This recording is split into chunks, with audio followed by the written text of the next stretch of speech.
পশ্চিমবঙ্গের পরিস্থিতিকে একসাথে দেখলে পরিষ্কার সংকেত পাওয়া যাচ্ছে যে বর্ষা এখন পুরোপুরি সক্রিয় হয়ে রয়েছে। গাঙ্গেয় পশ্চিমবঙ্গ এবং বাংলাদেশের উপরে তৈরি হওয়া ঘূর্ণাবর্ত, সক্রিয় মৌসুমি অক্ষরেখা এবং ক্রমাগত বঙ্গোপসাগর থেকে আসা আর্দ্রতা মিলে রাজ্যের অধিকাংশ অংশে বৃষ্টির ধারা বজায় রাখবে। এই কারণেই অনেক জায়গায় সারাদিন মেঘলা থাকবে, কোথাও হালকা থেকে মাঝারি বৃষ্টি হবে, তো কোথাও হঠাৎ ভারী থেকে অতি ভারী বৃষ্টিও দেখতে পাওয়া যেতে পারে। কলকাতায় আজ সকাল থেকেই আকাশ আংশিকভাবে মেঘে ঢাকা থাকবে। দিনের আলাদা আলাদা সময়ে হালকা থেকে মাঝারি বৃষ্টির সম্ভাবনা বজায় রয়েছে। আগামী কিছু সময়ে শহরে বৃষ্টির তীব্রতা আরও বাড়তে পারে। কলকাতার সর্বনিম্ন তাপমাত্রা প্রায় ২৬.০ ডিগ্রি সেলসিয়াস থাকার অনুমান রয়েছে, যা স্বাভাবিকের থেকে ০.৯ ডিগ্রি সেলসিয়াস কম। অন্যদিকে সর্বোচ্চ তাপমাত্রা প্রায় ২৮.৬ ডিগ্রি সেলসিয়াস থাকার অনুমান রয়েছে, যা স্বাভাবিকের থেকে ৪.২ ডিগ্রি সেলসিয়াস কম থাকবে। ক্রমাগত মেঘ এবং বৃষ্টির কারণে প্রচণ্ড গরম থেকে স্বস্তি মিলবে, কিন্তু বাতাসে আর্দ্রতা বেশি থাকায় গুমোট ভাব পুরোপুরি শেষ হওয়ার সম্ভাবনা নেই। দক্ষিণবঙ্গে পূর্ব বর্ধমান, নদিয়া এবং বাঁকুড়া জেলাগুলিতে কমলা সতর্কতা জারি করা হয়েছে। এই জেলাগুলিতে ভারী থেকে অতি ভারী বৃষ্টি হওয়ার সম্ভাবনা রয়েছে।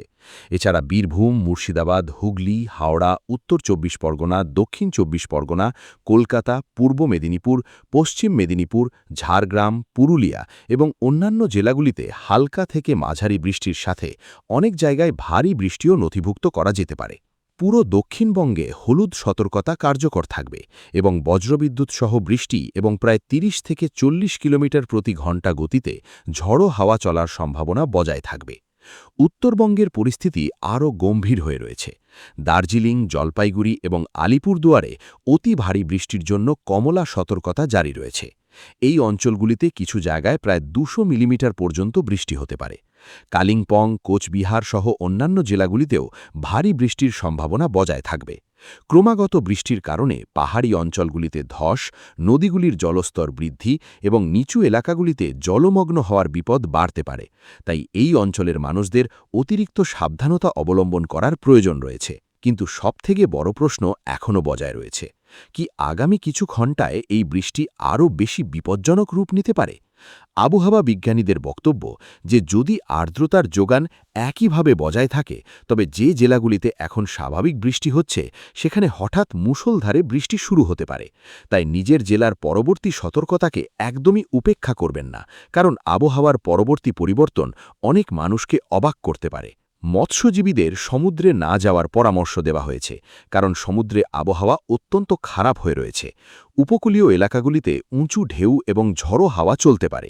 প্রশাসন মানুষদের কাছে আবেদন করেছে যে আবহাওয়া দপ্তর দ্বারা জারি করা সমস্ত সতর্ক বার্তা পালন করুন এবং অপ্রয়োজনীয় যাত্রা থেকে বিরত থাকুন। গত ২৪ ঘণ্টার মধ্যে কলকাতায় প্রায় ২১.৪ মিলিমিটার বৃষ্টি নথিভুক্ত করা হয়েছে। বাতাসে আপেক্ষিক আর্দ্রতা সর্বোচ্চ ৯৮% এবং সর্বনিম্ন ৯৫% ছিল, যার ফলে পরিবেশে আর্দ্রতা যথেষ্ট বেশি বজায় রয়েছে। এই কারণেই বৃষ্টি থামার পরেও গুমোট ভাব মানুষদের বিরক্ত করতে পারে। যদি আপনি পশ্চিমবঙ্গের যে কোনো জেলা থেকে হন, তবে এখনই কমেন্টে নিজের জেলার নাম অবশ্যই লিখুন। আমরা প্রতিটি বড় আবহাওয়া আপডেটে আপনার জেলার আলাদা তথ্য অন্তর্ভুক্ত করব। এবং যদি আপনি চান যে কোনো কমলা সতর্কতা, হলুদ সতর্কতা বা ভারী বৃষ্টির সতর্কবার্তা আপনার থেকে বাদ না যায়, তবে এখনই ভিডিওটি লাইক করুন এবং আমাদের চ্যানেলটি সাবস্ক্রাইব করে নিন। আগামী সময়ে বর্ষার পরবর্তী পর্যায়ে আরও বেশি সক্রিয় হতে পারে এবং আবহাওয়ার একটি ছোট্ট পরিবর্তনও বড় পরিস্থিতি তৈরি করতে পারে। তাই যুক্ত থাকুন, সতর্ক থাকুন এবং সুরক্ষিত থাকুন। এর সাথেই আবহাওয়া দপ্তর সংকেত দিয়েছে যে আগামী কিছু সময় পর্যন্ত পুরো পশ্চিমবঙ্গে বর্ষার সক্রিয়তা বজায় থাকবে। যদিও কিছু জায়গায় বৃষ্টির তীব্রতায় অস্থায়ী হ্রাস আসতে পারে, কিন্তু এর মানে এটি একদমই হবে না যে আবহাওয়া পুরোপুরি পরিষ্কার হয়ে যাবে। মেঘ ক্রমাগত বজায় থাকবে এবং যে কোনো সময় বজ্রবিদ্যুৎ সহ ভারী বৃষ্টির নতুন পর্যায় শুরু হতে পারে। এই কারণেই আবহাওয়া বিজ্ঞানীরা মানুষদের কাছে ক্রমাগত সতর্ক থাকার আবেদন করছেন। দক্ষিণবঙ্গে কলকাতা, হাওড়া, হুগলি, উত্তর ২৪ পরগনা, দক্ষিণ ২৪ পরগনা, পূর্ব বর্ধমান, পশ্চিম বর্ধমান, নদিয়া, মুর্শিদাবাদ, বীরভূম, বাঁকুড়া, পুরুলিয়া, পূর্ব মেদিনীপুর, পশ্চিম মেদিনীপুর, ঝাড়গ্রাম জেলাগুলিতে থেমে থেমে হালকা থেকে মাঝারি বৃষ্টি জারি থাকার সম্ভাবনা রয়েছে। পূর্ব বর্ধমান, নদিয়া এবং বাঁকুড়ায় ভারী থেকে অতি ভারী বৃষ্টির বিপদ সবথেকে বেশি বজায় রয়েছে। অন্যদিকে বীরভূম, হুগলি, হাওড়া এবং উত্তর ২৪ পরগনার অনেক অংশেও হঠাৎ ভারী বৃষ্টি হতে পারে। ঝড়ো হাওয়ার গতি প্রায় ৩০ থেকে ৪০ কিলোমিটার প্রতি ঘন্টা পর্যন্ত পৌঁছতে পারে, যার ফলে গাছের ডাল ভাঙা এবং দুর্বল কাঠামোর ক্ষতির আশঙ্কাও বজায় থাকবে। উত্তরবঙ্গে দার্জিলিং, জলপাইগুড়ি এবং আলিপুরদুয়ারে অরেঞ্জ অ্যালার্ট কার্যকর থাকবে। কালিম্পং, কোচবিহার, উত্তর দিনাজপুর এবং দক্ষিণ দিনাজপুরেও ক্রমাগত বৃষ্টির সম্ভাবনা বজায় রয়েছে। পাহাড়ি এলাকায় ধসের বিপদ এখনও শেষ হয়নি। ক্রমাগত হতে থাকা বৃষ্টির কারণে সড়কপথ প্রভাবিত হতে পারে এবং কিছু সংবেদনশীল এলাকায় যান চলাচল ব্যাহত হওয়ার সম্ভাবনাও বজায় থাকবে। নিচু এলাকায় জলমগ্নতা এবং নদীর জলস্তর বৃদ্ধি মানুষের চিন্তা আরও বাড়িয়ে দিতে পারে।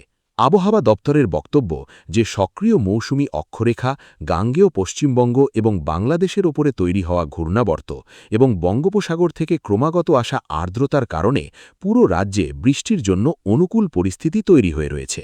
এই কারণেই বৃষ্টির এই ধারা আগামী কিছু ঘণ্টা পর্যন্ত থেমে থেমে জারি থাকতে পারে। যেখানে একদিকে বৃষ্টির ফলে তাপমাত্রায় পতন এসেছে, সেখানে অন্যদিকে বাতাসে অত্যাধিক আর্দ্রতার কারণে গুমোট ভাব পুরোপুরি শেষ হবে না। কিন্তু এখনও সবথেকে গুরুত্বপূর্ণ সতর্কতা বাকি আছে। আবহাওয়া বিশেষজ্ঞদের বক্তব্য যে যদি আর্দ্রতার প্রবাহ হঠাৎ এবং শক্তিশালী হয়ে যায়, তবে কিছু জেলায় খুব কম সময়ের মধ্যে অত্যাধিক বৃষ্টিপাত নথিভুক্ত করা যেতে পারে। এই পরিস্থিতিতে জলমগ্নতা, স্থানীয় বন্যা এবং সাধারণ জনজীবনে বড় প্রভাব পড়তে পারে। তাই যদি আপনার এলাকায় এখন আবহাওয়া স্বাভাবিক দেখা যাচ্ছে, তবুও একদমই অবহেলা করবেন না, কারণ মৌসুমি বায়ুর পরবর্তী আঘাত কোনো দীর্ঘ সতর্কতা ছাড়াই হতে পারে।